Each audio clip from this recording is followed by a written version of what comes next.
અંકલેશ્વરના સજોદ ગામના બે યુવા ખેડૂતોએ નેટ હાઉસમાં વિદેશી ફૂલોની ખેતી કરીને સફળતાની નવી સુગંધ ફેલાવી છે. સજોદ ગામના રહીશ અને પરંપરાગત ખેડૂત યશવંતભાઈ પ્રજાપતિના પુત્રો કિરણ પ્રજાપતિ અને રિલેશ પ્રજાપતિ છેલ્લા 12 વર્ષથી આધુનિક પદ્ધતિથી ખેતી કરી રહ્યા છે. બંને ભાઈઓએ ખેતીને વ્યવસાયિક દ્રષ્ટિકોણથી અપનાવી ગ્રીન નેટ હાઉસ ઊભું કરીને વિદેશી ફૂલોની ખેતી શરૂ કરી છે. નેટ હાઉસમાં આધુનિક પદ્ધતિથી બંને ખેડૂત ભાઈઓએ પોતાના ખેતરમાં ગ્રીન નેટ હાઉસ તૈયાર કરી ટપક સિંચાઈ પદ્ધતિ અપનાવી છે.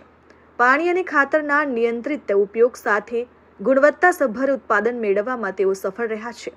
આધુનિક ખેતી પદ્ધતિઓના કારણે ઓછા વિસ્તારમાં વધુ આવક મેળવવાનો માર્ગ ખુલ્યો છે. બંને ભાઈઓ છેલ્લા 12 વર્ષથી વિવિધ વિદેશી ફૂલની સફળ ખેતી કરી સારી આવક મેળવી રહ્યા છે. હાલમાં બંને ભાઈઓ કિરણ અને રિલેશ પ્રજાપતિએ પુણેની નર્સરીમાંથી હોલેન્ડના સ્ટેટસ કે જેને લિમોનિયમ નામથી ઓળખાય છે આ સ્ટેટસ નામના ફૂલના લગભગ 2000 ટિશ્યુ કલ્ચર રોપા લાવી પ્રાયોગિક ધોરણે ખેતી શરૂ કરી હતી. આ ફૂલ ખાસ કરીને માંગલિક પ્રસંગો, લગ્ન સમારોહ, ફ્લાવર ડેકોરેશન અને બુકે બનાવવા માટે વધુ ઉપયોગમાં લેવાય છે. સાથે જ બ્યુટી પાર્લરમાં પણ આ ફૂલનો ઉપયોગ થઈ રહ્યો છે. હાલ લગ્ન સિઝનમાં આ ફૂલોની ભારે માંગ જોવા મળી રહી છે, જેના કારણે ખેડૂતોને સારો ભાવ મળી રહ્યો છે. સ્ટેટસ ફૂલોનો પ્રતિ નંગ ભાવ ₹3 થી 5 સુધી મળે છે. વિદેશી સ્ટેટસ ફૂલ ઉપરાંત બંને ખેડૂત ભાઈઓએ નેટ હાઉસમાં 7 અલગ અલગ રંગના જલબેરા ફૂલોની પણ સફળ ખેતી કરી છે. જલબેરા ફૂલનો ઉપયોગ પણ ડેકોરેશન અને બુકે માટે મોટા પ્રમાણમાં થાય છે. જલબેરા ફૂલનો પ્રતિ નંગ અંદાજે ₹3 થી 10 નો ભાવ મળતા જ ખેતી લાભદાયક બની છે. ઉત્પાદિત ફૂલોનું વેચાણ મુખ્યત્વે સુરત, વડોદરા અને મુંબઈ જેવા મેટ્રો શહેરમાં મોકલવામાં આવે છે, જ્યાં સતત માંગ રહેતી હોય છે. નોકરી છોડીને ખેતી ક્ષેત્રે સફળતા મેળવી સરળ બાબત નથી, પરંતુ આધુનિક વિચારસરણી, ટેકનોલોજીનો ઉપયોગ અને બજારની સમજણના કારણે કિરણ અને રિલેશ પ્રજાપતિએ ખેતીને નફાકારક વ્યવસાયમાં પરિવર્તિત કરે છે.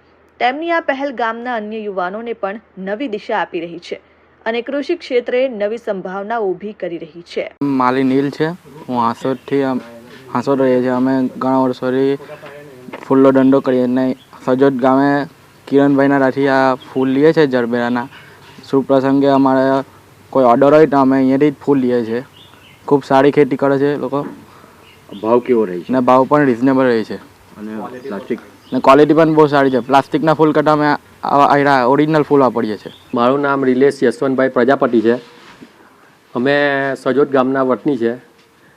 હું, મારો ભાઈ અને મારા પપ્પા થઈને અમે લગભગ 12 વર્ષથી ગ્રીન હાઉસમાં ફૂલોની ખેતી કરીએ છીએ.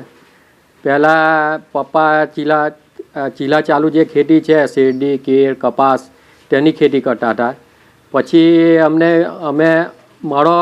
મારું ક્વોલિફિકેશન MSc IT છે અને મારા ભાઈનું ક્વોલિફિકેશન એન્જિનિયર છે અને MBA કરેલું છે. હવે અમે પણ નોકરી કરી હતી, પણ પછી પપ્પા જે ખેતી કરતા હતા તે ખેતીની સાથે ગ્રીન હાઉસની શરૂઆત કરી અને એમાં એ ગ્રીન હાઉસમાં ફૂલની ખેતીની શરૂઆત કરી અને એમાં વિવિધ પ્રકારના ફૂલોની ખેતી કરતા હતા. હવે એ જોઈને અમને પણ વિચાર આવ્યો કે ભાઈ અમે પણ આ ગ્રીન હાઉસ તરફ, ખેતી તરફ વળીએ. હવે એટલા માટે અમે પૂના, મહારાષ્ટ્ર એ બાજુ ઘણા ગ્રીન હાઉસની મુલાકાત લીધી અને હમણાં એક નવા ફ્લાવરની ખેતી અમે ચાલુ કરી છે. હા, અમે લગભગ 3 થી 4 વર્ષ અમે નોકરી કરી હતી અને નોકરી કરતાં અમે ખેતીમાં પણ ધ્યાન આપતા હતા અને એટલા માટે અમને ખેતીમાં ઇન્ટરેસ્ટ જાગ્યો. Dharmesh Patel, RN news, Ankleshwar.